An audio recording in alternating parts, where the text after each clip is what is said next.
Good evening, everyone, and welcome to the October 18th, 2023 Lower Makefield Township Board of Supervisors meeting. May I ask that you all please join with me and stand for the Pledge of Allegiance?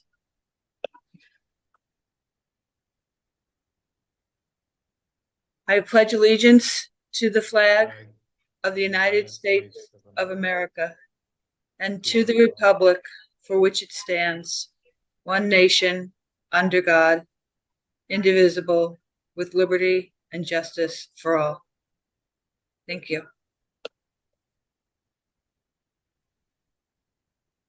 All right. James, are you here? I am present.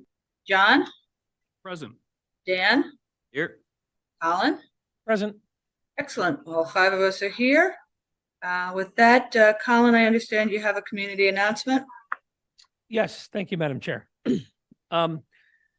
The attacks in Israel on October 7th and the ensuing unrest in the Middle East have had great impacts on our local community, many of whom have family and other ties to the region. We share in the grief of all those impacted in Lower Makefield.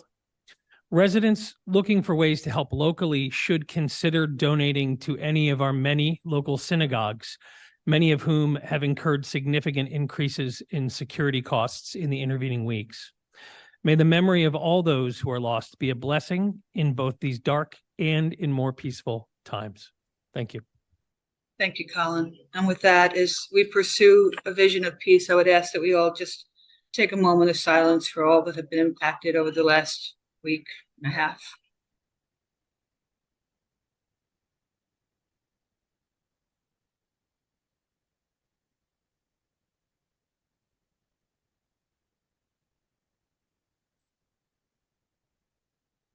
Okay, thank you. We are at the community announcement portion. Just a reminder that the LMT Advisory Council is looking for people to help them revitalize our Birdtown program.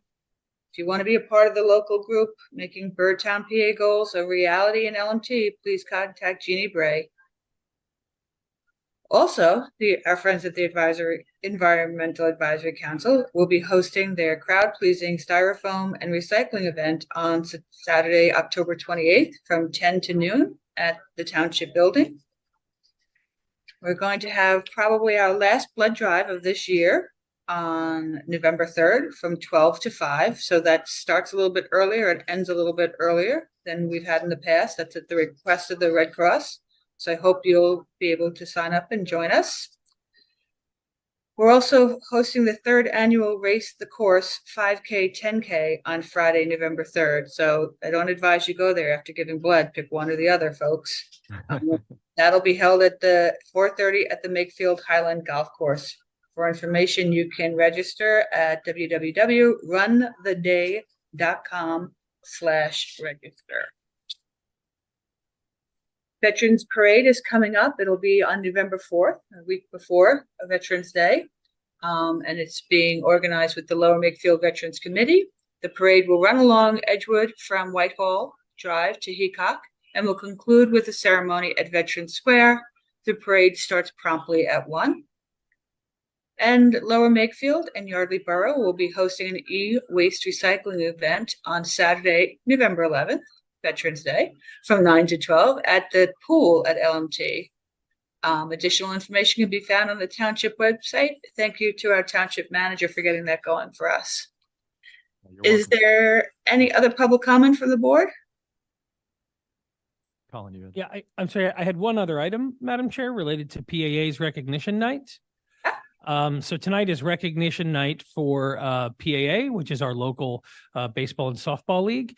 And we'd like to recognize the members, coaches, and staff of their 7 championship teams for the 2023 season. The teams are the 10U Babe Ruth softball team led by head coach Mike Spillane. They are the 10U Babe Ruth softball Mid-Atlantic regional champions. Which is a pretty big deal. The 11U Black Travel Baseball Team, led by head coach Todd Block. They are the 11U Cal Ripken Baseball Southeast State Champions. We have 4 Cal Ripken Division III champion teams as well. The 8U Black Travel Team, led by head coach and my compatriot on the Planning Commission, TJ Gill. The 9U black travel team led by head coach Tom Aschenbrenner, the 10U black travel team led by head coach Mike Brody, and the 12U black travel team led by head coach Andy Estroff. Lastly, the 14U Bucks County Prep American Legion Baseball District Playoff champions, the Yardley Morrisville River Sharks, led by head coach Vince DePalma. We expect great things from you next year, River Sharks.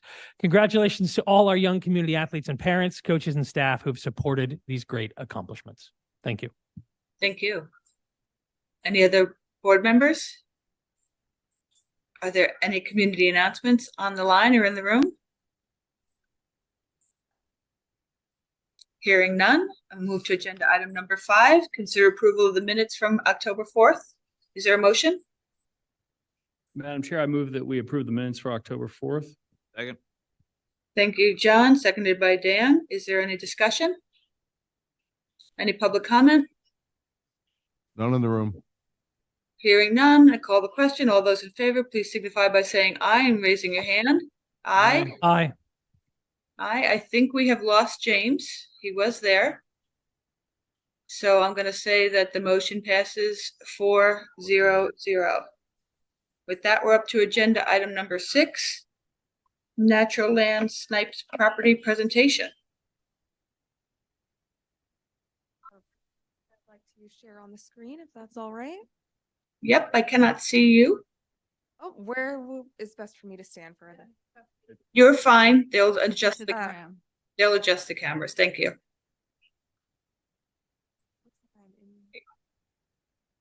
you let Kelsey into the room, please? Thank you.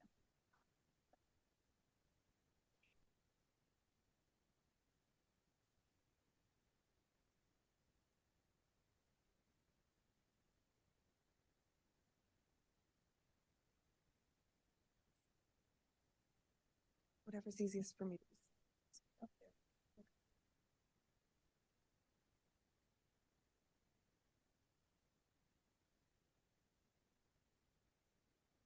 That's in the beginning. Okay. Hello, everyone. My name is Kelsey Boyd. I am with Natural Lands, and I'm going to be talking about the natural areas. For anyone not Kelsey, familiar- it's really important that you stay by the microphone. There's someone who's going to be transcribing your words.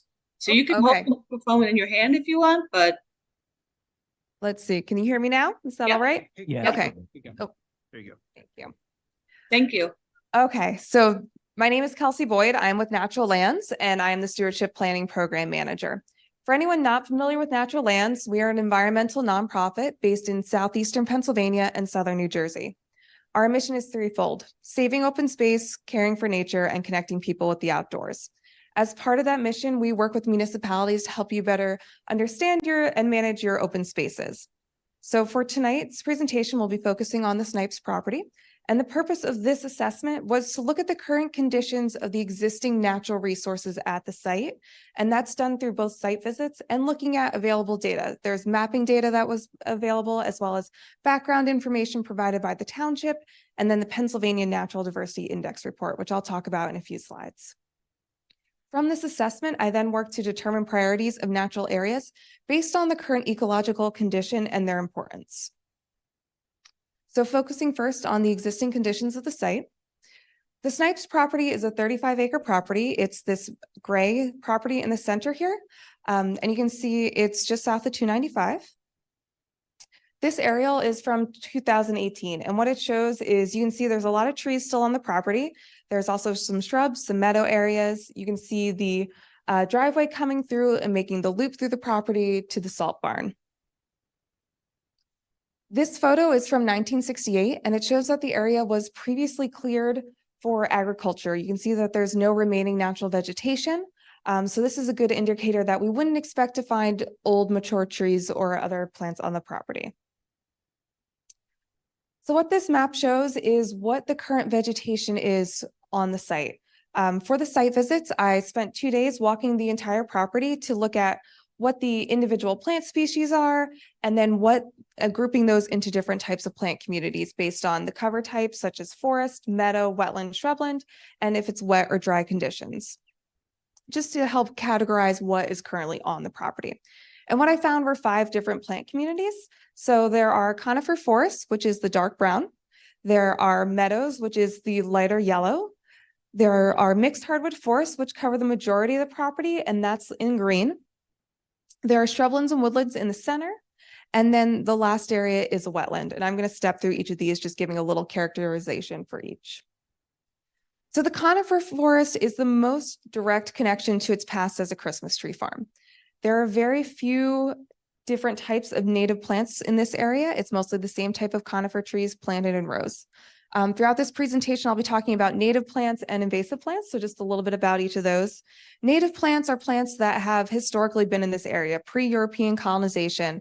They have evolved here so that they are in balance with other native plants and our wildlife to form our ecosystems. In contrast, we have exotic plants that have been introduced either intentionally or unintentionally that don't have the same connection to the history of this ecosystems and the land. Within exotic species, there are also invasive species, and these are aggressive exotic plants. They outcompete our native plants. They can smother them, they can push them out, they can repopulate quickly. So they have a tendency to take over an area. And that's an issue because they provide poor quality habitat. Our wildlife haven't evolved with these plants. They don't provide the same food benefits. So you'll hear me talk about the positives of native plants and then negatives of invasive plants throughout this presentation. So the conifer forest, it does have native trees in the, some native trees in the canopy, but the understory, all the layers underneath are really heavily invaded by invasive plants. And what's happening is because these were planted for Christmas trees, they're shading each other out, they're outgrowing what the original intention was, so they're dying off as they shade each other out. And then you get these canopy gaps and invasive plants move in further. So not the greatest quality area on the property. The meadows do provide better quality habitat compared to the conifer forests. So there are a few main areas of meadow. The central meadow is primarily native plants, which is great to see. The meadows to the east, the southern end is similar and has a lot of native plants. When you go to the northern half, you get more invasive plants like mugwort. It's not quite as good quality. And then around the salt barn, there's a really heavily invaded patch of meadow that really doesn't have a lot of ecological value right now. Overall, the meadows do provide habitat, particularly for birds, insects like pollinators. And then the mixed hardwood forest. So this covers the majority of the property. And there's a range of quality throughout these areas. So we have some higher quality areas that have a lot of native trees in the canopy, in the lower levels, like the understory and the herbaceous ground cover. We also have other areas of mixed hardwood forests that are more heavily invaded. There's more invasive shrubs, there's invasive vines. So the quality really varies across this plant community. There's essential woodland and shrubland. This one has, as you can see in the photo, there's open areas that are native, mostly native herbaceous plants. There are shrubs moving in. Unfortunately, it's mostly invasive shrubs like autumn olive. And then we have scattered trees on the site as well. And those are primarily native. So you have this balance of native and invasive going on in this community. But it also provides habitat diversity. So for instance, some of the birds may perch up in the trees and then they swoop down into the open areas to catch their food. So it does provide some variety for wildlife on the site. And then last, there is a wetland area. This was a man-made wetland with a majority of native plants. Again, this provides habitat diversity. There are some species that thrive more in this type of environment. I do want to make a note though, that this is, I'm not calling this technically a technically identified wetland. So, you know, there are specific qualifications for what is considered a wetland in terms of permitting and legalities. So you need the expertise to correctly So we identify. just have land that is wet, not a wetland. There you go. Okay, got it. So, you know, you could have someone with the expertise come in, an engineer or another technician to come in and test the soils, check the vegetation. But for right now, it is not a technically classified wetland. So just keep that in mind as I move to the next slide. More simply, you didn't do a jurisdictional determination based on the 87 core manual and regional supplements. Yes, that was definitely That's my day job. clarification. Well, thank Yeah. you. That's the rule. Yeah. Anyway. So that ties into the Pennsylvania Natural Diversity Index report, also known as the PINDI report. So this report takes an area, you submit it to 4 different agencies for screening to see if there's any species of concern, threatened, endangered, rare species, both plants and animals. There were 2 things that did pop up on this. There is the potential to be bat habitat. It's, it wasn't a definitive listing. It's just that this could potentially be bat habitat. And what you would look for would be large diameter trees and then specifically hickory trees. So hickory trees weren't identified at the site. And because this area was cleared for agriculture and had been agriculture until fairly recent times, there aren't a lot of large diameter trees. So not currently prime bat habitat, but it is potential to be. Question on, is it northern long-eared Indiana or some other? So the actual species weren't, I'll have to look. I don't think the actual species were called out in the PNDI. Sometimes they just. Right, the Pindy won't, but IPAC would. U.S. Fish and Wildlife, if you went through them. I don't know if you did. I didn't go through that source, but Another online thing. Okay. That's good to know though. And then the other thing that got flagged was if there are wetlands on the property, there is a non-disturbance buffer that should be enacted around them. So because this is not, an identified wetland, this doesn't kick into effect, but if you do find out that this is a wetland, this is something to take into consideration. And I'll show that on the map as well, what that buffer would look like. So for wildlife, I did not do an extensive survey. The focus was on plants, but I was able to identify different common bird species through the Merlin Bird ID app, and then also evidence of deer, fox, and squirrels on the property. And I do just want to touch on benefits of the property as a whole. So all of the vegetation working together provide benefits such as carbon storage, stormwater management, and scenic views. So based on that information, I then moved on to prioritize the different areas within the property. So I broke it into 4 different categories based on their ecological quality. And I do just want to make clear that these rankings are relative to other areas within the property. It's not a comparison to other municipally owned properties. It's not a comparison to rare and threatened plant communities in other areas. It's just specifically a comparison of better to poor quality areas within the actual property. So in general, there weren't any exceptional areas or species that were identified on the site. The Pindy report didn't flag anything, and the site visits didn't reveal anything truly exceptional on the property. The highest quality areas were in the South Central region. These have better ecological quality. They're more intact, less degraded. If you wanted to manage these areas for natural resources, they would require less stewardship resources to maintain them. Whereas the lower quality areas would require more resources to manage as natural areas. So this map shows the breakout of the priority areas. So we have the dark green in this lower South Central area. We have, which is the high priority. The yellow shows the medium to high priority areas. The orange is medium to low, and then that reddish color is low. The white circle is the buffer that would be around the wetland if it did if it was found to be a technical definition of a wetland, and that's just the buffer that would become more of a high priority area because of that. So the high priority areas include the better quality forests. So these are the forests with fewer invasive plants. They have a better canopy. They have more diversity. The central meadow with, again, the better plant diversity, native plant diversity, fewer invasives, the wetland. These are all grouped together as the higher priority areas within the site. They have more native plants, there's better structural diversity, and they provide better quality habitat. These yellow areas, again, towards the center of the property, the medium high priority, they include the southeastern meadow, which is similar to the central meadow, but it's not surrounded by as high quality areas. So it doesn't act as the same kind of contiguous high quality area. The woodland and the shrubland is also included. It has the moderate invasive pressure, but more native plants.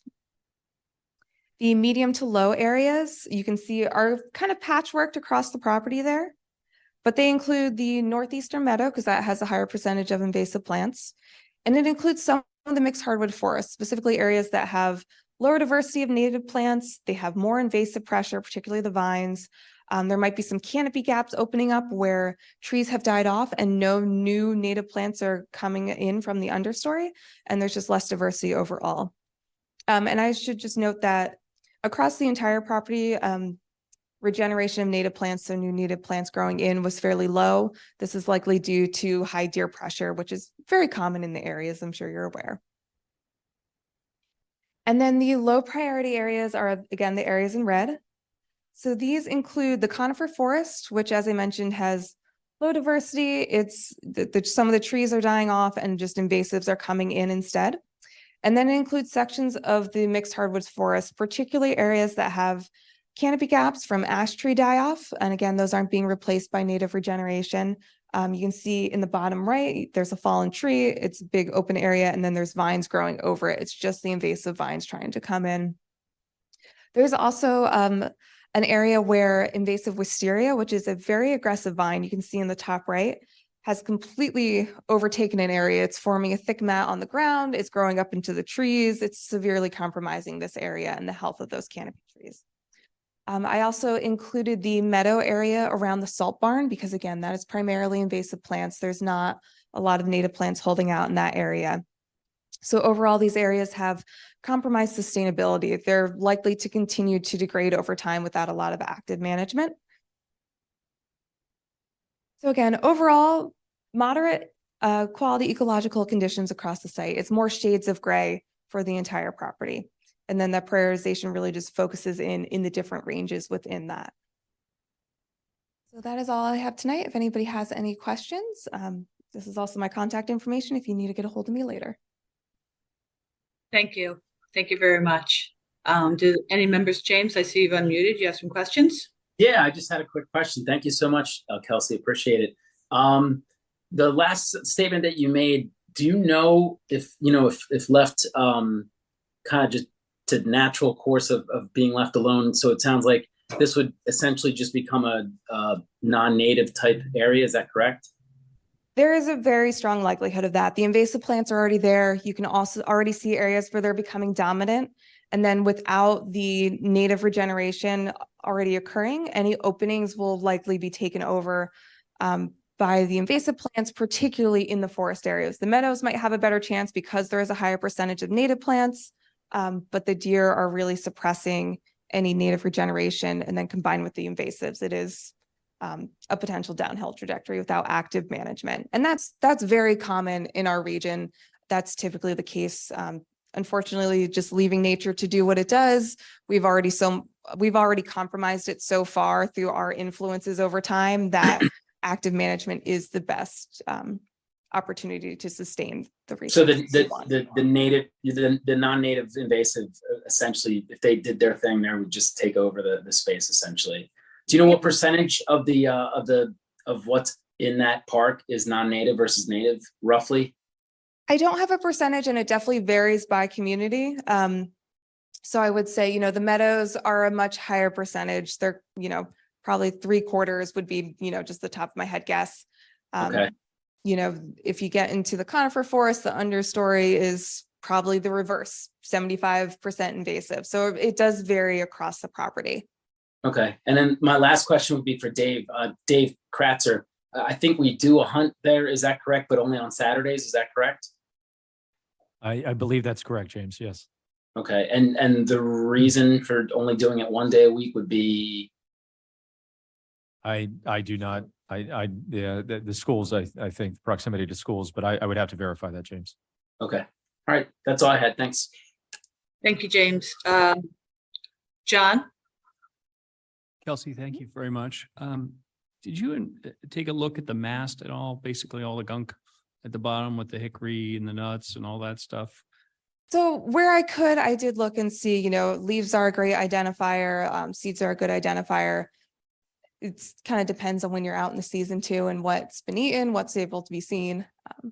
What about smaller animals? So deer, as Supervisor McCartney mentioned, are obviously a significant challenge for us.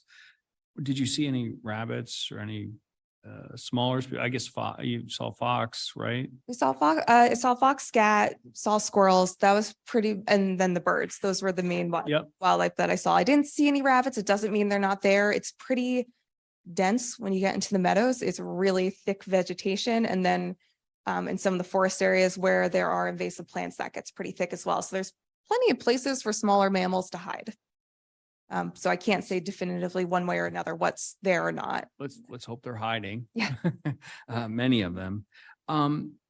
Based on what you saw, do you have any thoughts on techniques that we should be considering to remove additional deer from the area? So there are a few main recommendations that we typically recommend. So you can do, you can continue with deer removal. So you can do a permitted hunt. So like on natural lands preserves, we do a permitted hunt where we allow a certain number of hunters per property. They go through a safety test. They have to be permitted. And then they have rules and regulations that in addition to what they, any hunter would have to follow in the state. So that's one option. There are sharpshooters that can come in and take care of the property, but that you have to go through the PA Game Commission. They do have certain qualifications that you need to go through, and then they can give the yes or no. So they may prefer public hunting there is hunting already on the property. So that is a good case for maybe needing additional measures. Some people try fencing. It's costly, it's difficult to maintain, but it is an option. So you could fence the entire property with, sufficient height fencing. But like I said, it's difficult to maintain. So those are some of the main things. If you do decide to do plantings within the property, you can fence individual trees, shrubs, or areas as well. Those are some of the main options. Did you observe any eagles at all? Because I know we've had some in that area. I did not observe any eagles. I was only out 2 days, so take that into consideration. I didn't observe any eagles or any nests. I did check to see if there were any nests identified through, I believe, I've had too many acronyms in my world today, but PA Fish and Boat, I believe, is the one who maintains, there's a database of where nests have been sighted. So I did check that. There weren't any on snipes. There are some in the general vicinity, but nothing identified at snipes particularly. In your mapping, the southeastern corner of the property showed a red section and yellow. We have stormwater management issues in that area. Okay. Based on what you saw, do you have recommendations that we should be considering to improve stormwater management in that specific quadrant or even throughout the whole property? So the area closest to the road was called out as low because it's a lot of mown area. It's open. So, in general, vegetation like shrubs and trees can help slow groundwater, help it infiltrate into the ground better. So converting it out of lawn would be one recommendation for a natural, approach to it. Is there other areas that you would encourage us to look at stormwater features in addition to perhaps, and you would be okay with that southeastern corner, I take it then, based on what you saw? Because, right, it doesn't have really much native vegetation there right now. So that is an option. It depends, I'm not a stormwater expert. I know there's green stormwater infrastructure options that could be considered, but I don't want to give too much leading into that because that is not my expertise. No worries. When you were there 2 days, did you come across any people at all? There weren't township staff with you? Oh, there were township staff, yes, Right, but no, I'm but talking aside from that, I no. was going to say regular people, but township staff are considered regular people. But I mean, you didn't come across. No community members. No community. No, I was there weekdays, first thing in the morning. Okay. Okay, thank you. Dan? Sure. Kelsey, thank you very much for your presentation. I appreciate it. That southeast corner, actually, this is one of my questions. In the township through and former engineers and whatnot have done a fair number of studies at the site, including geotechnical analysis, soil samples, infiltration testing, maybe some tree surveys. Did you evaluate any of those or review any of those previous reports that were completed? So I did look through the previous reports, but the focus of this was really what are the natural features that are currently there and what are the quality of them? So not where could stormwater go, not that type of assessment. So that's what I figured, because that southeast corner is underlain by very shallow rock. So infiltration is terrible. So that's why they Okay. didn't put that big basin there. That makes, Just for your info. thank you, Um, clarification. Did you look at any, not everyone thinks of soils as part of the ecology, but it is, but I'm curious as to what you found from a soils perspective. So I did look at the soils. I was looking really for if there were hydric soils, if there was anything, any geology that would be unique, like a serpentine or anything like that. So there are partially hydric soils that I found in the northern kind of corner of the triangle, but that was primarily it. So no flags in terms of this type of prior I decision. got you. I obviously know what a hydric soil is because I'm very intelligent, but for the benefit of people who might not. All right, do you want to give the technical definition or would you? I might prefer Kelsey's definition. It's basically a soil that supports potential wetland habitat, so it stays wet. It stays wet more than not. Is that a good enough? Thank you way? very much. Would you add anything to that? No, I think that suffice. I got that from Hydro. Moving on. Let's go. Yeah. So, excuse me. Now, one of the things we look at in town, and I don't think this was in your scope per se, but you didn't complete a formal tree survey, right? Where you identified individual trees and transects and heights and dB. No, that was not part of this scope. Okay. Something in the did you come out with, actually, let me step back. Did you have any future recommendations for additional work to be done, additional studies to be done, or? That wasn't really part of this. So aside from the wetland, no real recommendations for future studies to be done. It's just kind of within the scope of what was Yeah, outlined. this is what we saw. This is what we looked at on the Mhm. maps. This is what we saw when we walked out. Yeah, Here you go. General current status, essentially. yes. Okay. The wetland's about a quarter acre, a little less than that. Give me 1 second. I thought I said 0.2. Yes. And from what I saw, it said it was primarily cattails, some standing water, Yeah, I think there were some rushes in there as well. Okay. pretty obviously a wetland. Yes, With- yes, you can yeah. follow the vegetation that's more acclimated to wet conditions. And- Yeah, just where, That's- where that line is, you just got to go dig some holes and. Right, this is not, a very exact line yeah, no, I around get it, it. but. It's presence absence kind of tests, Mhm. call it. So I think this is very useful information that we can use to do futures. I think we'll need to do future studies to further establish what's out there and what we can do with it, per our own code and per what would be required for permitting of anything there. Question for you, because I'm thinking out loud, deer browsing obviously has an effect on forested areas.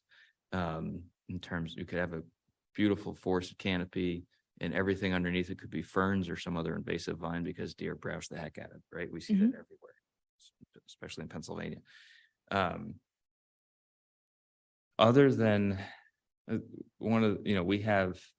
our town, we've been thoughtful over the years, previous boards included, about establishing a tree bank where we have funds and we're currently developing a tree planting plan.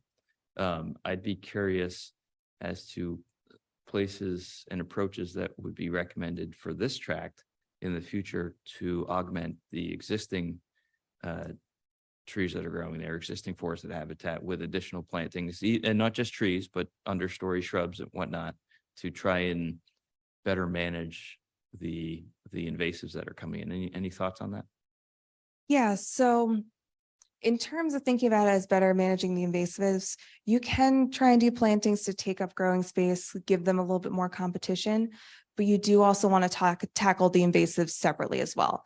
Take specific control measures to directly address them, to then try and free up the growing space for your natives to then either be planted or to grow in, and then kind of hold the ground when they're planted in place. Now, a vine's going to try and smother any tree sapling that you put in if it's not managed.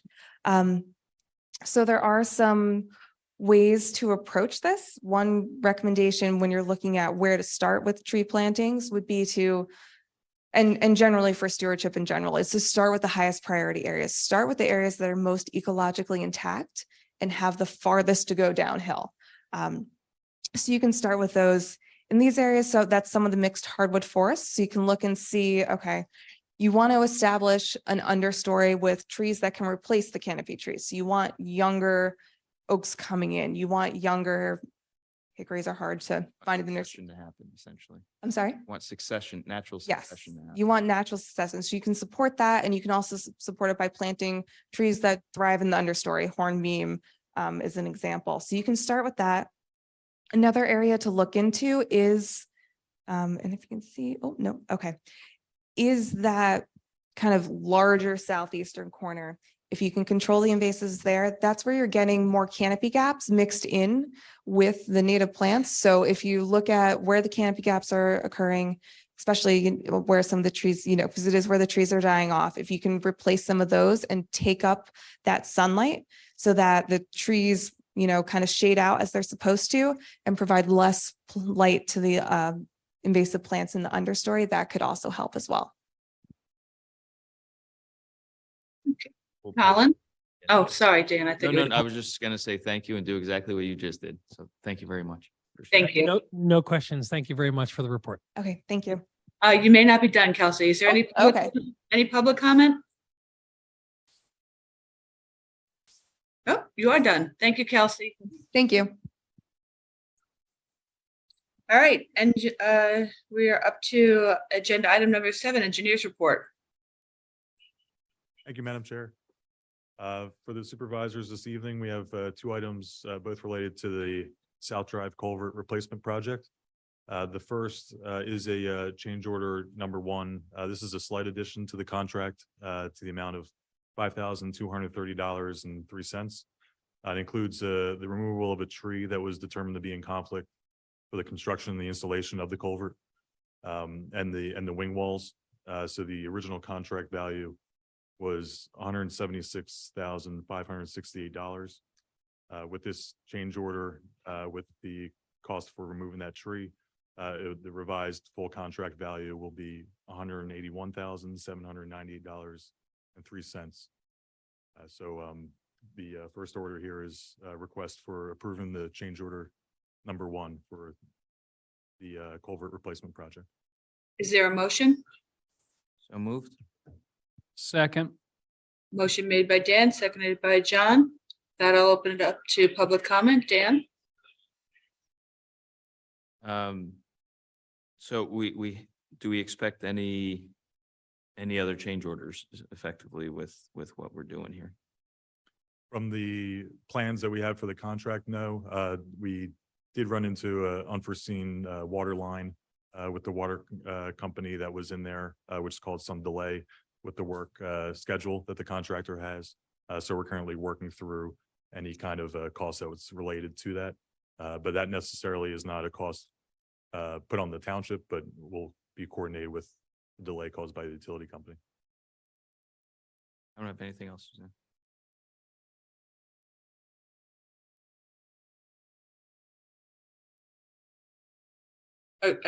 Are you done?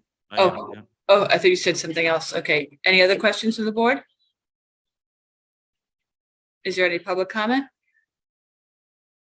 Hearing none, I'll call the question. All those in favor of the motion, please signify by saying aye and raising your hand.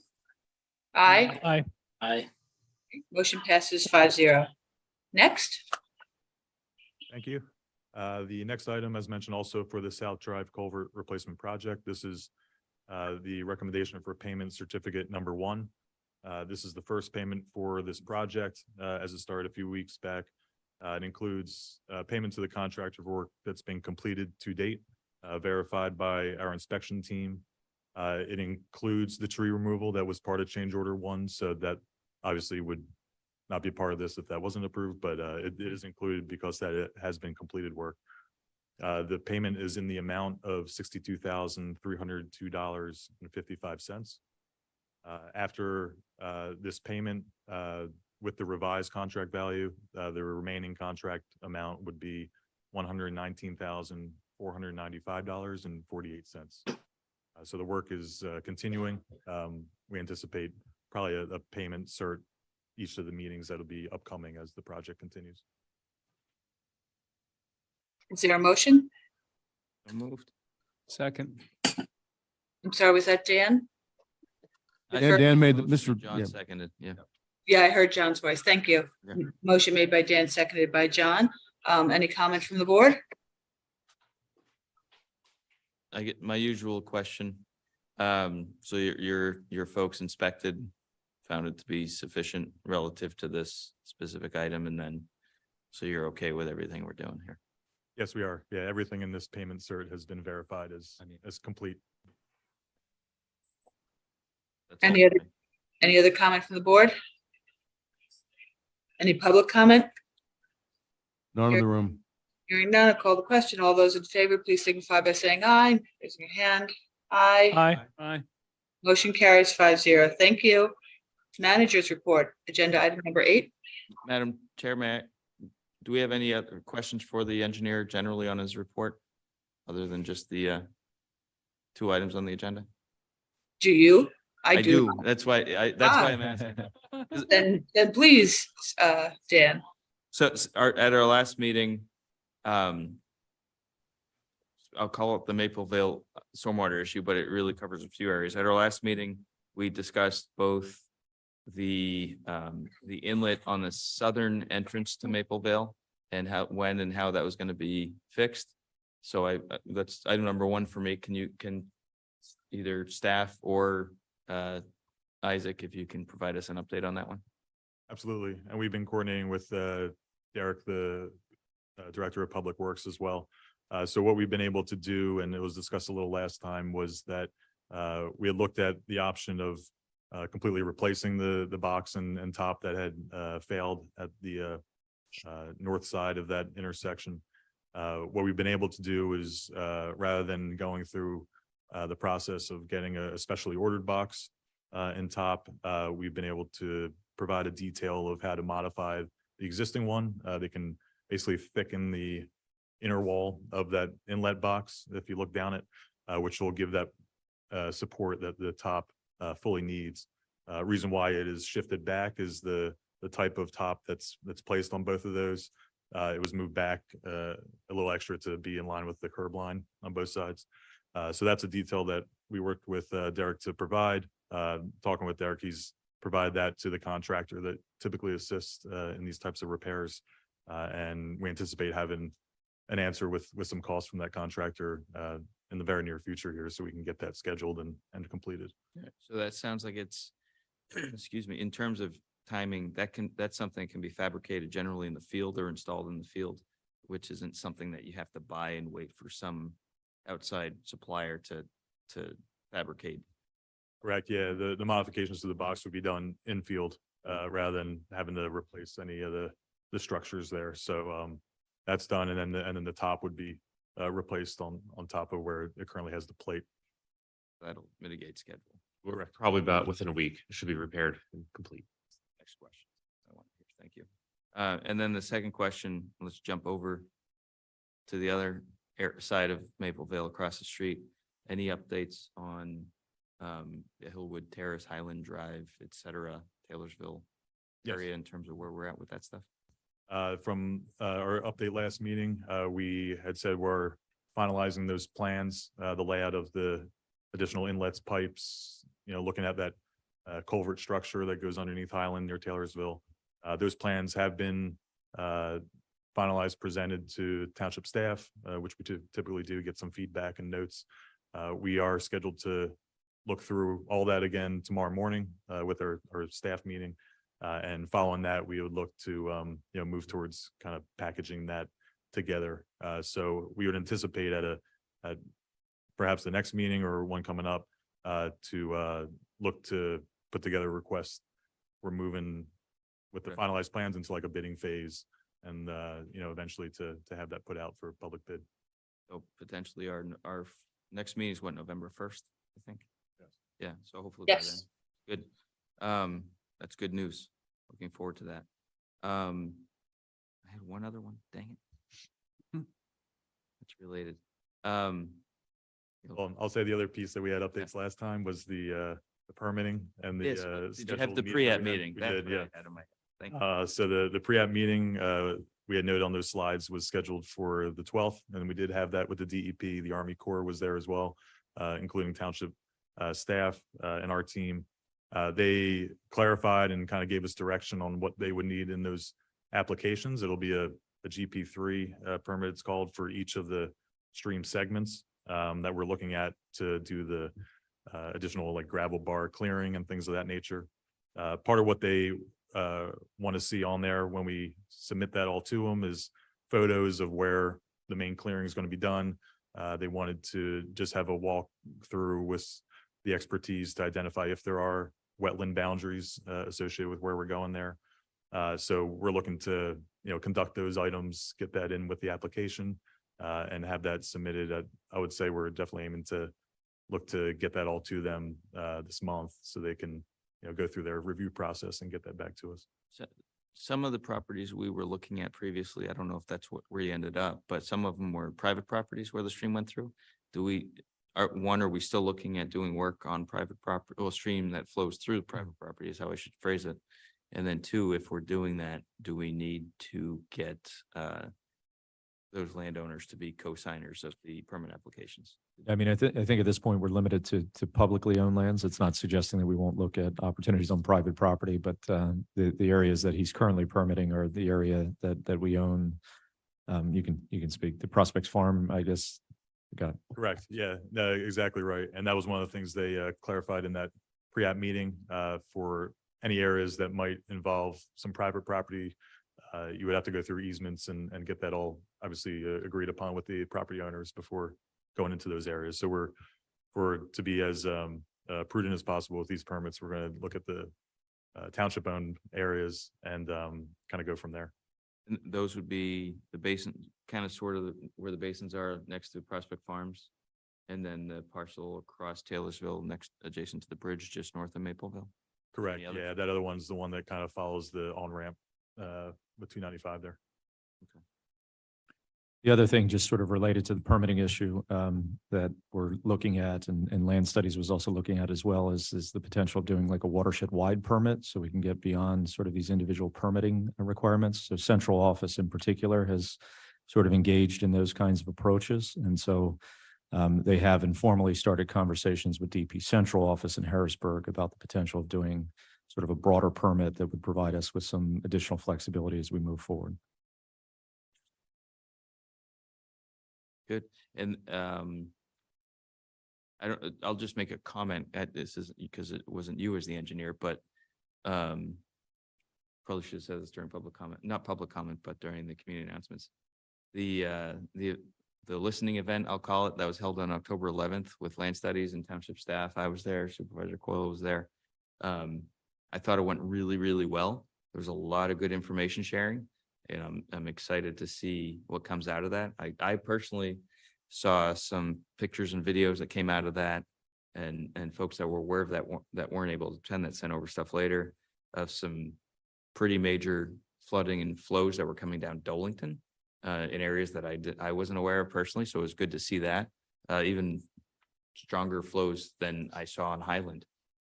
There's standing water on Dolington that was brown kind of thing that you don't really ever see. So I think thanks to everyone that came, participated. If you had to the public, if you weren't there and you still had more information, photos, videos, etc., please send them to admin@lmt.org because we are using it. Super useful. There will be follow-up in the fairly near future, but I just thought it was a really, really good event. So thanks for everyone for coming. That's all I have. Thank you. Any other supervisors? Okay, now we're moving on to agenda item number 8, Manager's Report.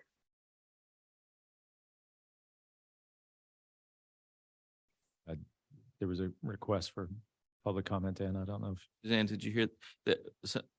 You wouldn't hear it because it wasn't near the microphone. Someone asked if we could have public comment on the engineer's report, or if you want to hold that until regular public comment, I'll call it. Sure, I guess it would be considered related to the engineer's report, what the engineer reported on. Hi, I'm Lorena Stoddard. I live at 220 Meadow Drive. I was just wondering, you said you finished a design for Highland and Terrace and Yes, with drainage, and you have, sorry to interrupt, we- but yeah, specifically for where Highland comes down to Taylorsville. A while back, that was considered like another phase of an overall look at there. So yeah, that design has been provide to the township staff. And usually the next steps is that we'll look at that with them, which we're doing tomorrow morning, some more. And then we'll follow up with the neighborhood and relay that to the supervisors for most likely the next meeting to have something in front of everybody. Okay, because I was going to say, we would all love to see the design before you build it, like you did, like the other catastrophe we had. Absolutely. Yeah, it's still the intent to have additional feedback, especially from residents prior to any like official finalizing of the plans to put them out to bid. So they'll be upcoming soon. Super, thank you. You're welcome. Any other public comment? Doesn't None. appear to be. No, none Okay. coming. Okay.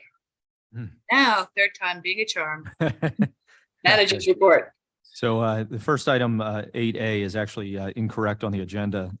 It notes consider approval. However, the board has not authorized advertisement of an ordinance to amend the Lower Makefield Township subdivision land development ordinance relating to open space requirements. So this evening, again, just for clarification, it is a request to advertise a proposed ordinance.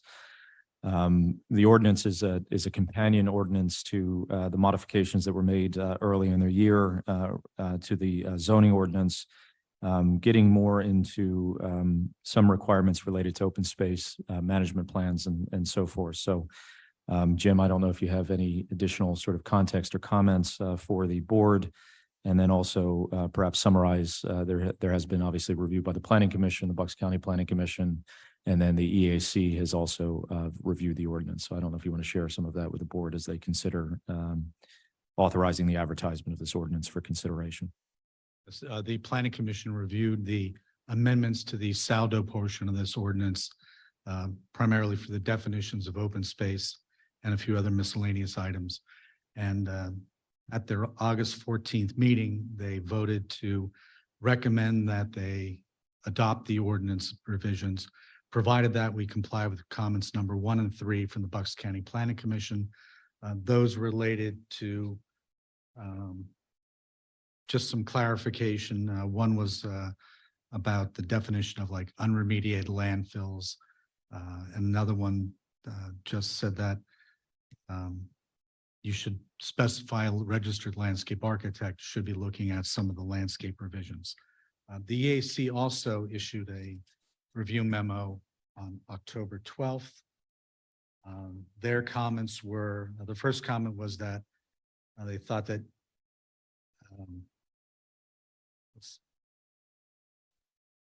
they were concerned about the use of any recreational facilities on designated open space.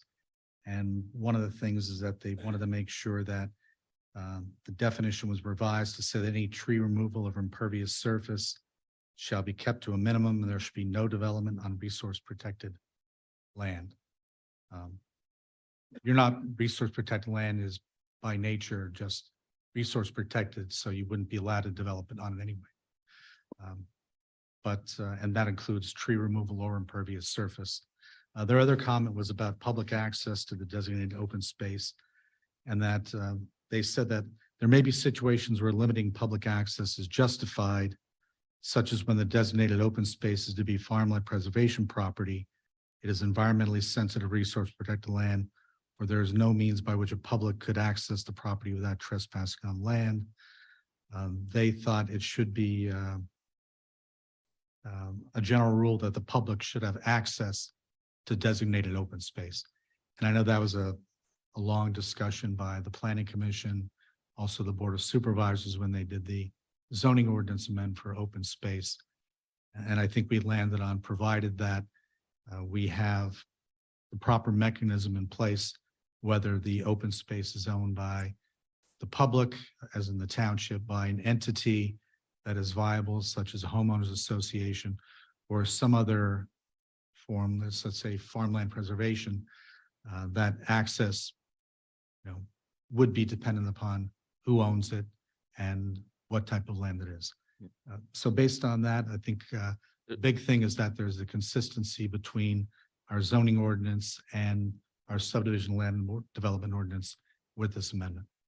The only other thing the EAC, not to interrupt you, Jim, the only other thing the EAC mentioned, it wasn't they put in a different part of the letter, was that they would like us to consider applying this to tracts of less than 10 acres in size. And they said 3 or 4 acres as an example.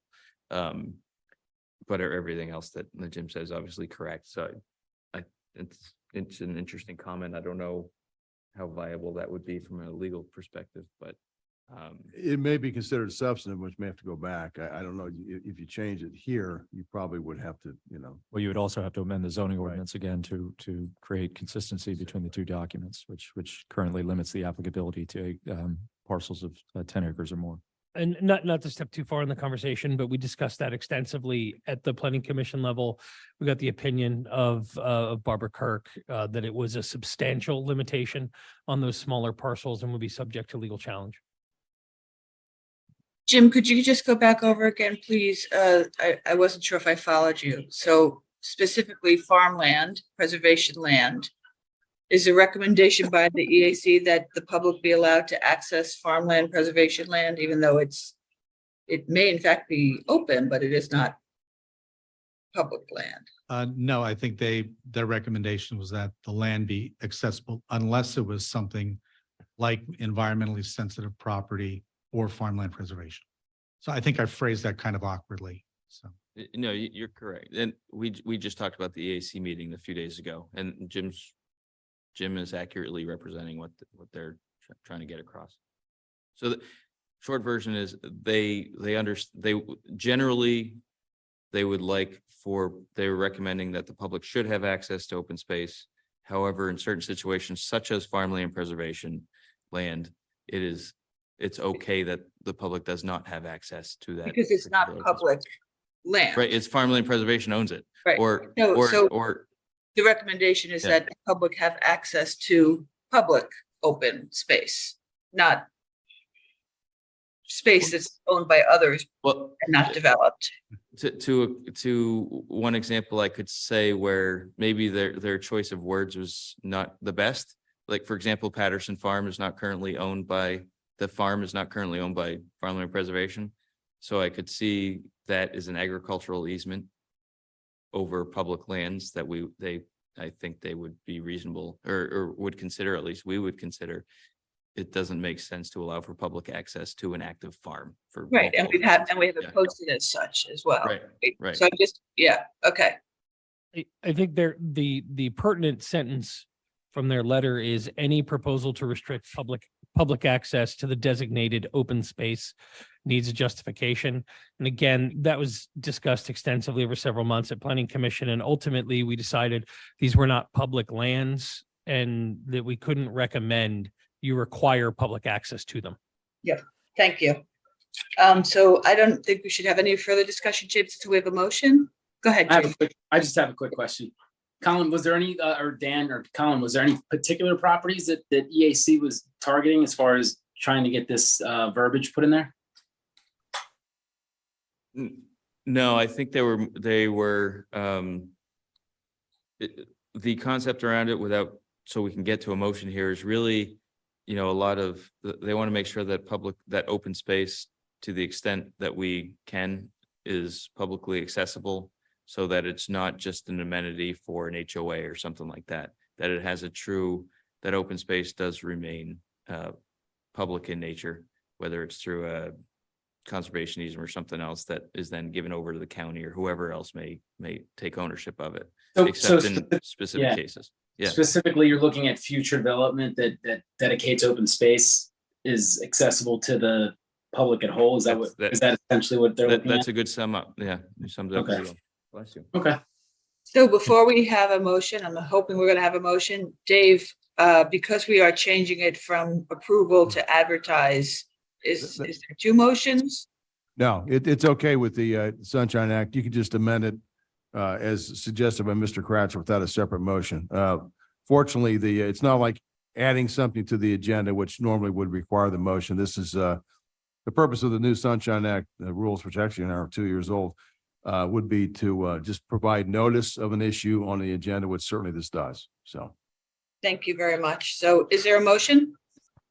Madam Chair, I'll move that we advertise the amendments, chapter 178, saldo standards in the residential zoning districts without modification. Second. Motion made by Colin, seconded by Dan. Is there any discussion from the board? And from a process perspective, this is just as a reminder to us and folks watching, advertisement doesn't mean we can't change it if we don't want to. It just means we'd have to re-advertise. Yep. Right? So, This really, I'm sorry to interrupt, but this allows for the public actually to have more input, so they see it's out there. And that's the entire purpose, especially under the MPC, which does govern this particular ordinance. essentially a public notice process for new ordinances. Yeah, I really appreciate all the work that's been done by staff and by Planning Commission, EAC, and others that have had input into this. I think from the perspective, I think I share the EAC's perspective generally to make sure that open space remains open to the public to the extent practicable and safe that can be safe.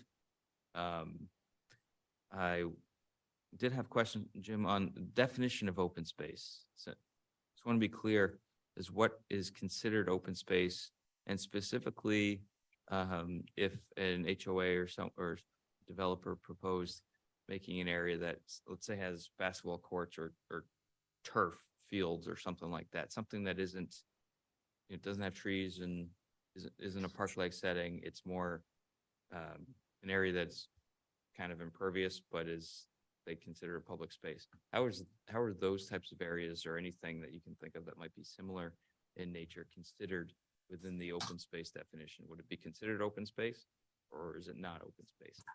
It would be considered open space. I think if you try to build a natatorium for swimming, that would not qualify. But basically recreational facilities such as a tennis court or nowadays pickleball court would still be considered part of open space. All right, that's where I have a particular issue is when we talk about open space and the benefits of open space and what we're trying to do relative to stormwater management, improved habitat, et cetera, all those, the park-like settings and having a more natural setting that open space generally is meant to be. I don't agree with the concept that a swimming pool or basketball court or turf ball fields that are heavily managed, let's say, should be considered open space because they do not provide they provide a recreational benefit for sure.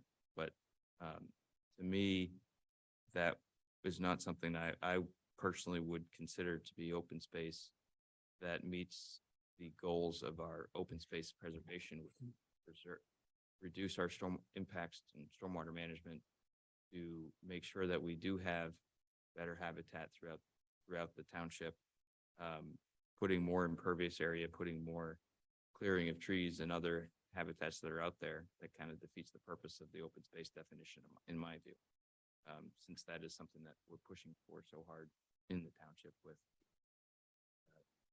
these last several John or James, anyone else have comments? Is there any public comment? Not in the room. I'd like to make a friendly amendment to the motion to remove impervious areas and cleared areas from the definition of open space. Dan, I don't think that's, you're gonna change the definition for the ordinance, but not for the township as a whole? No, I think we need to change it across the board because right now, the You way can't we do that. manage, Do that Of in course we this can. ordinance. You can't change a definition across the township in this particular ordinance. Because this ordinance doesn't own the definition of. right. So then we can go through every ordinance we have and change the definition to be consistent.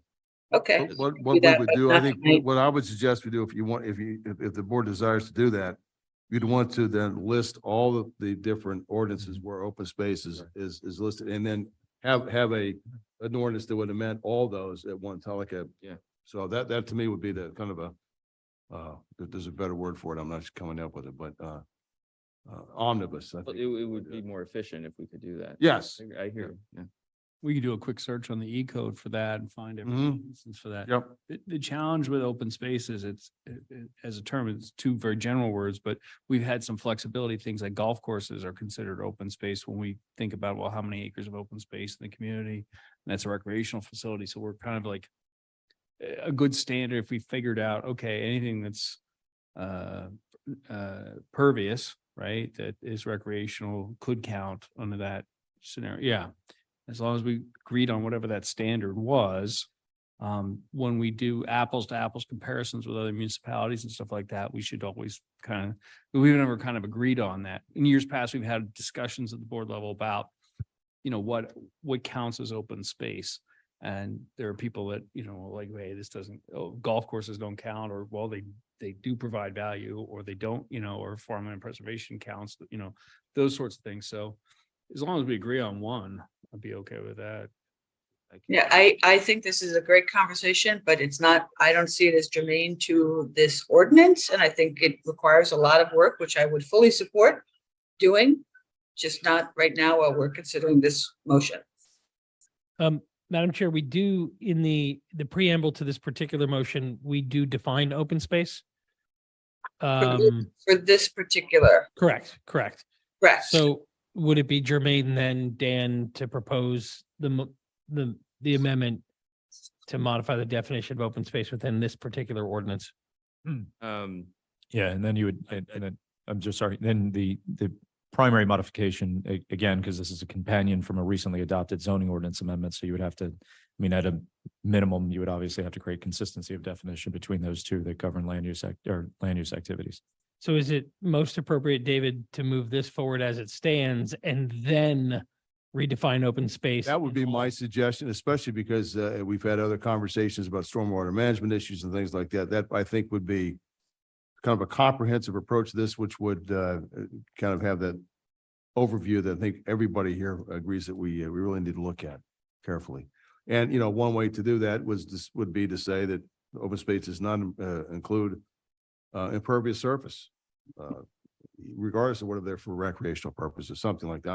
I'm just doing it on the wing here, but that's something to think about, soon.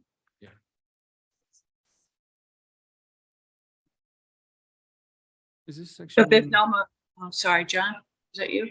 Which section? Is this 178? 178 is the subdivision land development. Yep. So the only other places it appears in section 178, but also section 200. 200 is the zoning ordinance. And 141 and 167, 141. Yeah, but more generally, so it's only defined, I think, in those two sections. And you may, who knows? You may want it actually defined in other spots too. I don't know. I'm just saying that's something that. I think as part of this effort, we undertook an effort to define it in as few spots as possible. Right. Mr. McLoone went through the existing code extensively, right, as part of all this effort and identified all of the places where these things are referenced. So I guess we have a definition section of the code that everything can go back to. You just define it there and then reference back to the definitions. As a matter of legislative construction, that'd be my recommendation. Every chapter ought to have a definition section, or if you even have, if it's for everything in the entire code, that would be, you want to refer it back to someplace. If you say definitions would include that. Yeah. That's the most efficient and best way, most consistent way, because then somebody says, well, what was your intent? If you have something here versus there, we've got, if all those ordinances that relate to open space then refer back to that common place, there's no question what the intent was. So if we can start that conversation quickly, given other things we're looking at, then I will be happy to rescind my request. So for the minutes, for Janelle, the motion as it was made originally still stands to advertise it as is. Thank you, Dave. Thank you, Dan. Is there any more comment from the board? Any public comment? None in the room. Okay, with that, we'll call the question. All those in favor of the motion to advertise, please signify by saying aye and raising your hand. Aye. Aye. Motion passes 5-0. Thank you. Leash, collection. Derek. Good evening. I have before the board this evening, the award to our 3 leaf contractors for the 2023 leaf collection season. They would be to Corcoran Landscaping at $184 an hour. Also to Ken's Lawn Service at $184 an hour, and to Marazzo's Manor Lane at $194 an hour. All these contractors are returning contractors from last year. There were no new bidders. Obviously, as you can see before you, cost has slightly increased on 2 of the contractors, which we anticipated within our 2023 budget for leaf collection. Madam Chair, I move that we award selection of leaf contractors subject to the recommendations of the Director of Public Works. Second. Thank you, John, for making the motion and Dan for seconding. Is there any discussion on? You go first. Derek, real quick, when we look at these numbers, you said it was considered within the budget, these rates, I guess. Yeah, correct. So do you know what the overall number would be for leaf collection? We spend approximately about, just on these 3 contractors alone, is about $155,000 in leaf collection contractors. Then in addition to that, we have our labor and services, our equipment, and then we also have the labor service that we bring in to help break the leaves on the ground. So all in total, do I have it in front of me? Probably, I believe it's around $450,000 is an estimated cost. Again, that's not all inclusive of equipment costs, fuel costs, but that's what we budget for leaf collection. What do we bring? I don't know if you know this top of your head. What do we bring in from a leaf perspective? Yeah, Approximately 600,000+. It goes into is the assessed value of leaf collection. But like I said, that's not all. The way we charge expenses is not as detailed to equal 600,000. We don't have. Our trucks aren't charged to it. The fuel's not charged to it. Things like that. It's more than 400,000 in the budget spent on it, but it's around under the 600,000. And then I saw this is more of a PSA. I saw that you have published a an early leaf collection calendar schedule. Obviously, that's subject to change based on weather and everything else. Correct. So that's what, November? November 6th, the first Monday, we anticipate to hit the road with all services. It'll be about 8 trucks on the road in the first few zones that are listed.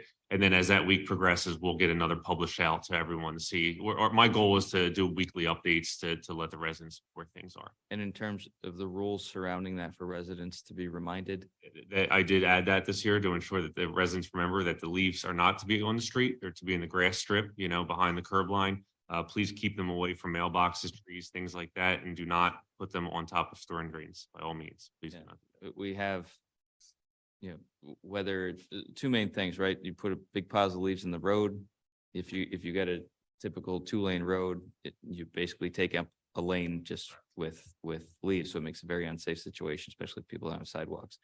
And then secondly, like you just said, find a lot of leaves in stormwater inlets. We're having a lot of stormwater discussions that we need to keep moving. So just a friendly reminder, those leaves clog up very quickly our stormwater pipes and create backflow issues and flooding issues. So just a reminder, please do not put leaves in storm drains. Correct. Thank you. Okay, then my PSA has been cut short.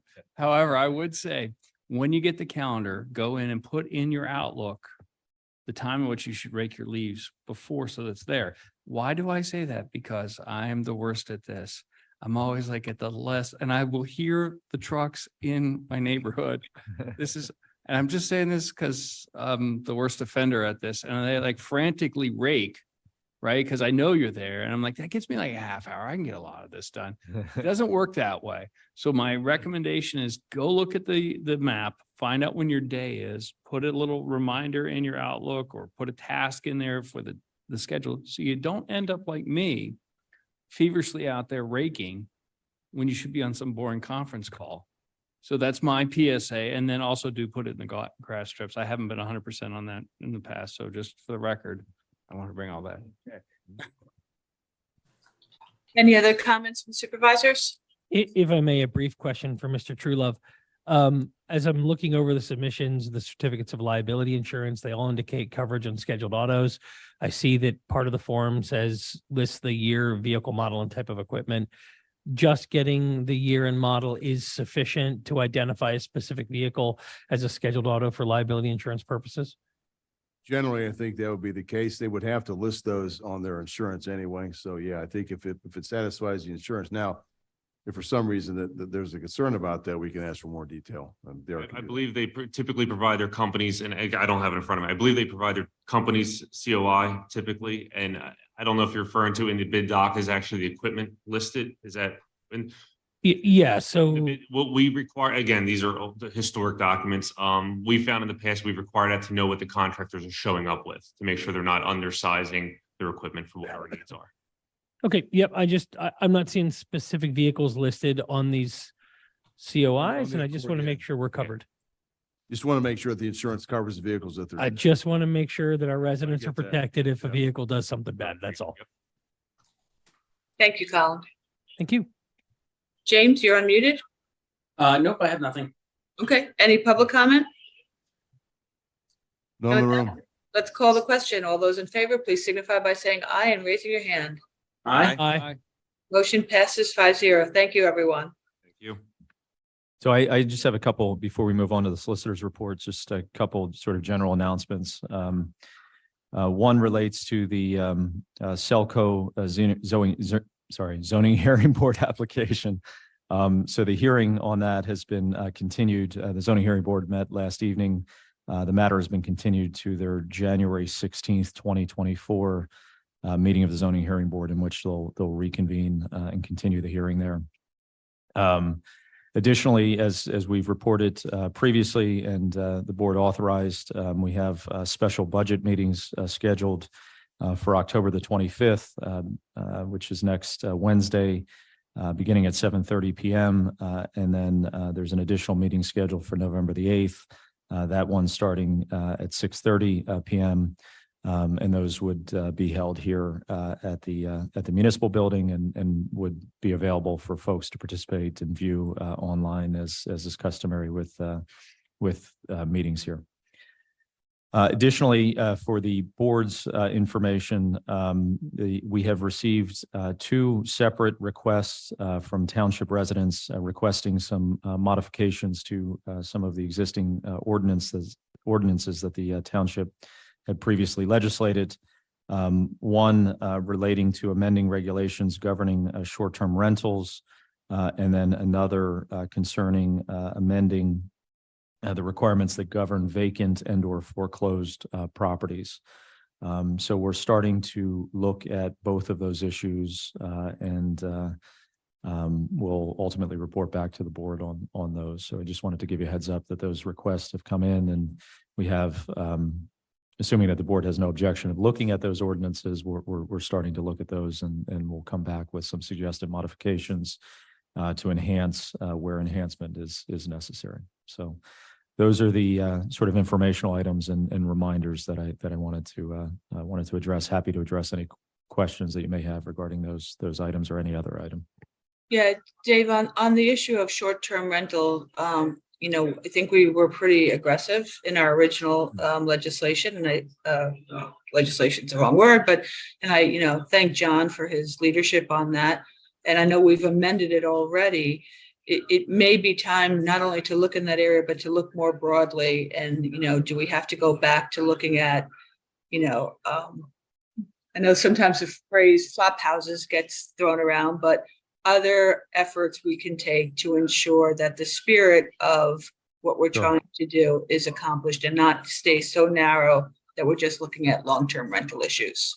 Yeah, and we have started to have those conversations internally within the existing confines of the ordinance. So one of there is a series of requirements, and again, that we don't have a tremendous amount of short-term rentals in this community.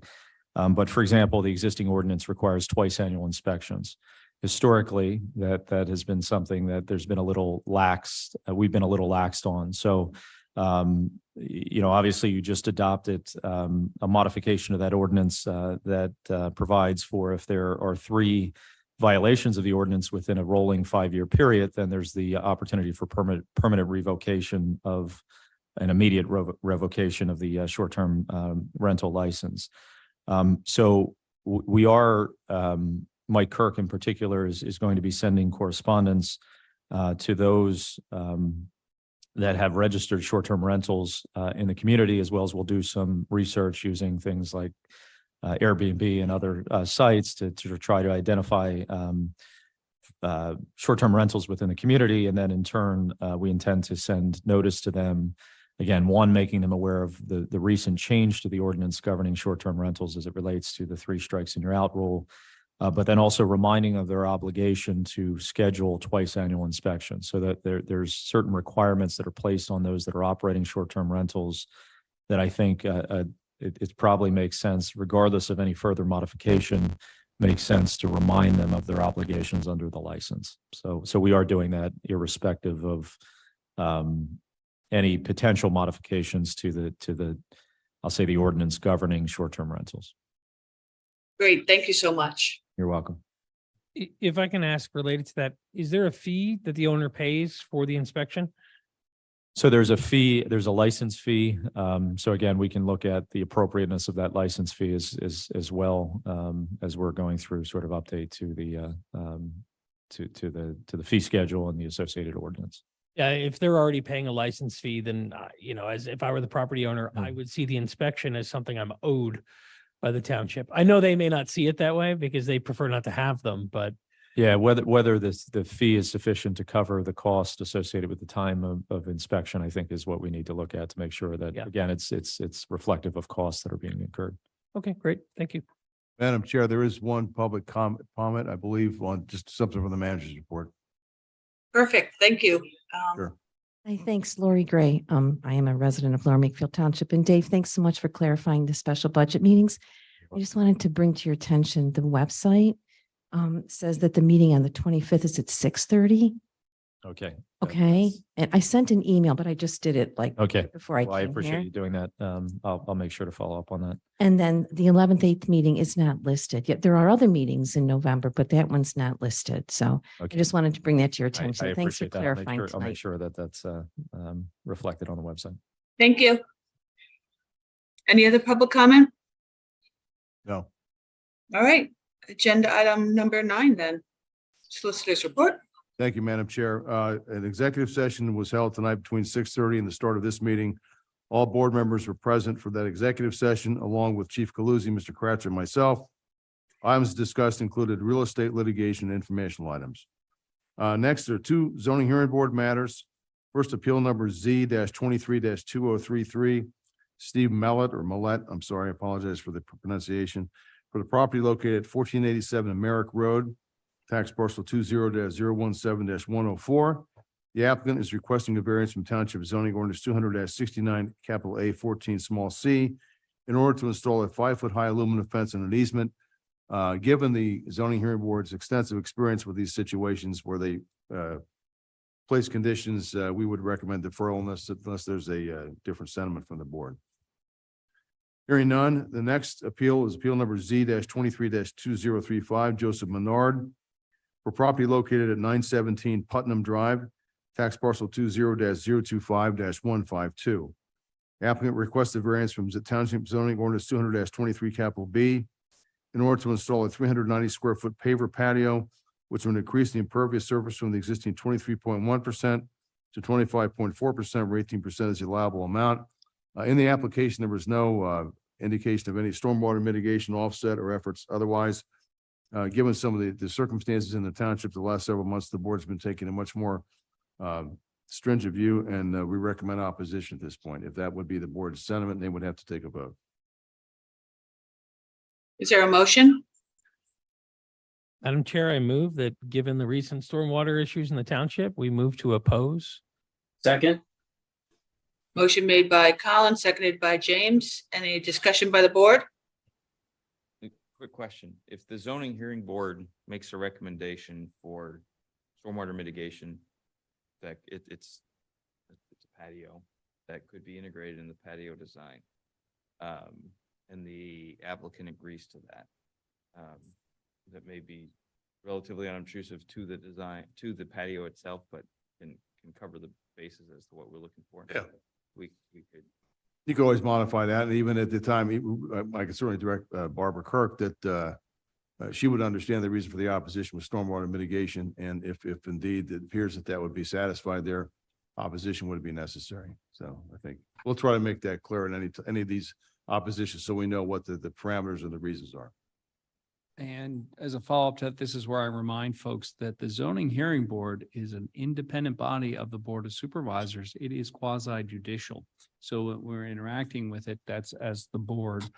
They're free to make their own decision, Absolutely. however they so choose in this case. And because of what Supervisor Coyle mentioned about stormwater management, we're going to be real aggressive, but they have been consistently working with people for years in terms of ways to mitigate changes in impervious surface. So, you know, we certainly have respect for their work in that area. And I believe this applicant found a bug with OpenGov in how they can enter their variance request, right? That we need to look at. I'm not familiar with that, but I'll look into it.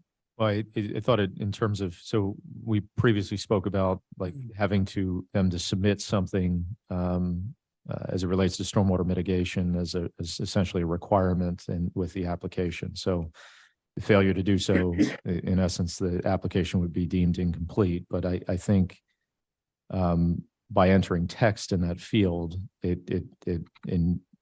while it's a required field, the entry of text in that field essentially required it. I mean, it results in the submission of the application. So I think that the instruction to the township staff and the Board of Supervisors is that any application that's a requirement, a required element of any application that's seeking to increase impervious surface coverage, and you know, essentially the failure for an applicant to provide that information at the time of submitting an application constitutes an incomplete application. That's now again that you can speak on the permissibility of that, but that is, I think, the instruction that we've been provided. And actually, while we were here, I looked up the application. The applicant has submitted stormwater management mitigation. So that is part of their application. I do know that what they're proposing is not what the zoning hearing board prefers, and I know they will let them know that they would prefer something more like a seepage bed or something more structural. But they do have stormwater management submitted as part of their application. It's all vegetation, right? Is that what they're proposing? It's all vegetation. It's not, the zoning hearing board typically prefers like an infiltration trench, Some sort of structure. something, a rain garden, something more permanent rather than just planting trees. And they basically do not typically, unless it's a very, very minor increase in impervious surface, approve them without something more structural.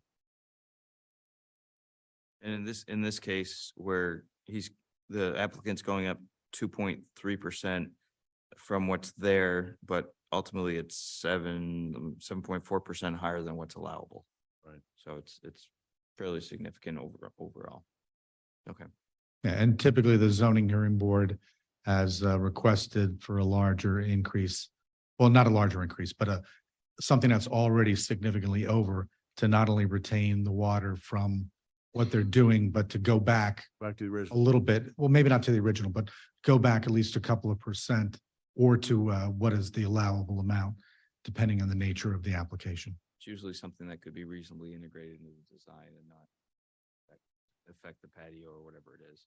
Yeah, once you start digging for the patio and doing other stuff, it is more money, but it's not an exorbitant amount of money to add stormwater management.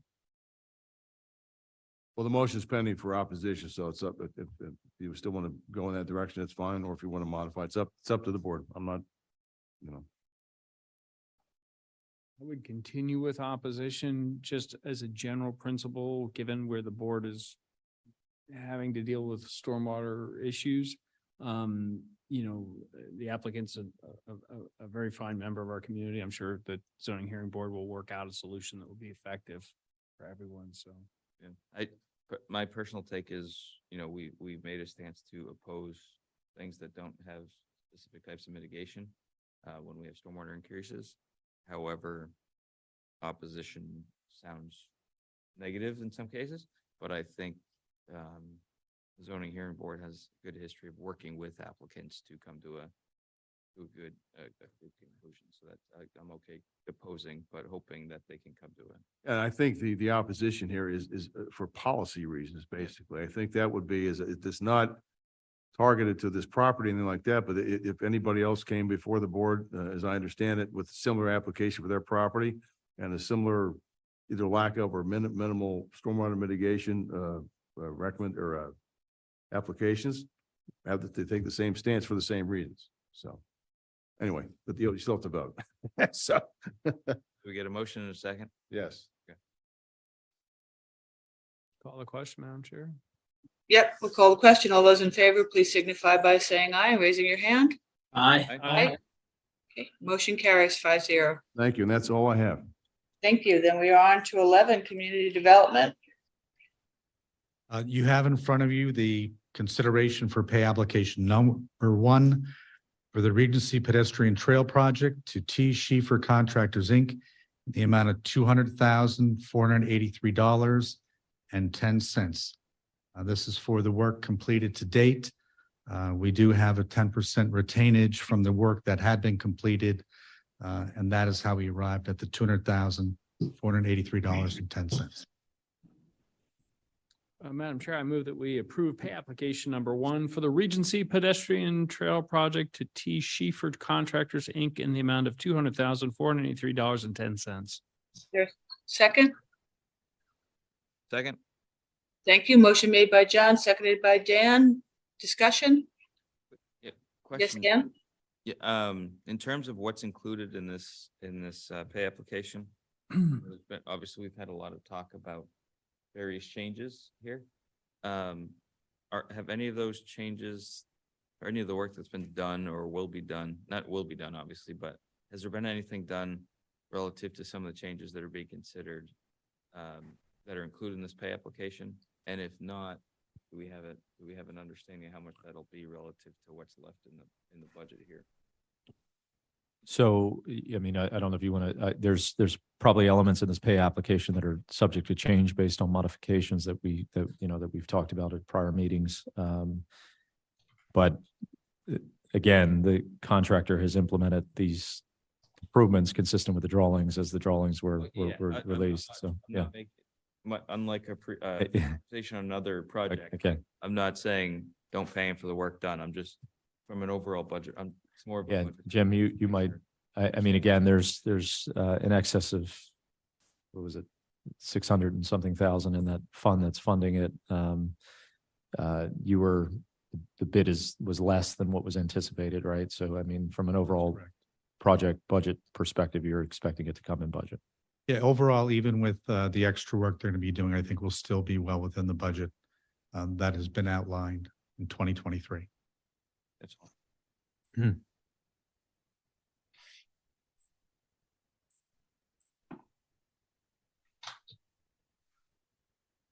Any other discussion? Any public comment? Not in the room. Okay, with that, I'll call the question. All those in favor, please signify by saying aye and raising your hand. Aye. Aye. Motion carries. Thank you. All right, supervisor reports. I do not have any. So with that, John. Sure. First, I'd like to thank the community and all the folks who came out to the Slate Hill Cemetery tour on Sunday. Oh my gosh, while it was a little bit cold, because we started about 3 doing the prep, we clocked in 119 written in guests, and I'm not sure, we think we had over 150 people.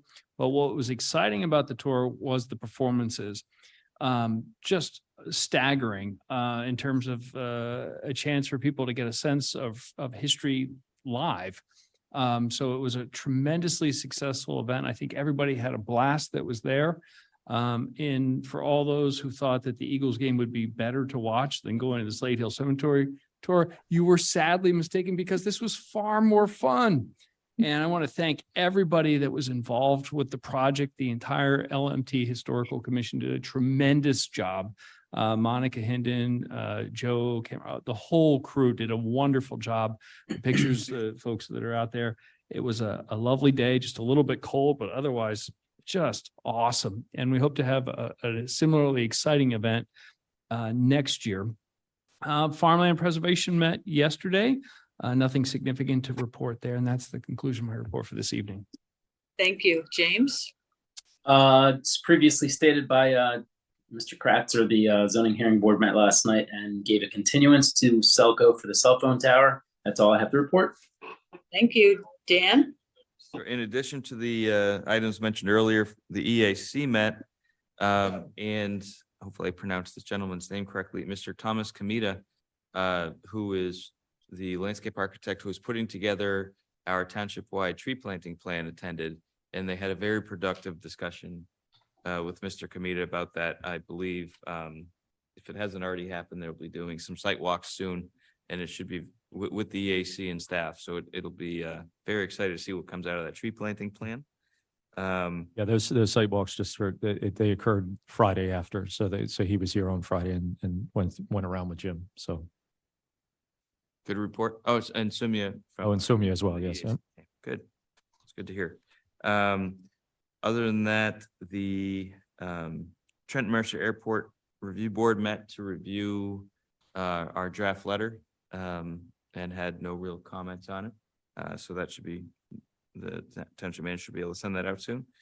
And again, I'll reiterate a big thank you to everyone who came out on October 11th to the listening session to discuss stormwater management issues. Again, I think that was a great event that we had, and more to come on that for sure. That's all I have. Yes, but not one of your boards. So you got it in 3 times, Dan. Colin? Good time's a charm.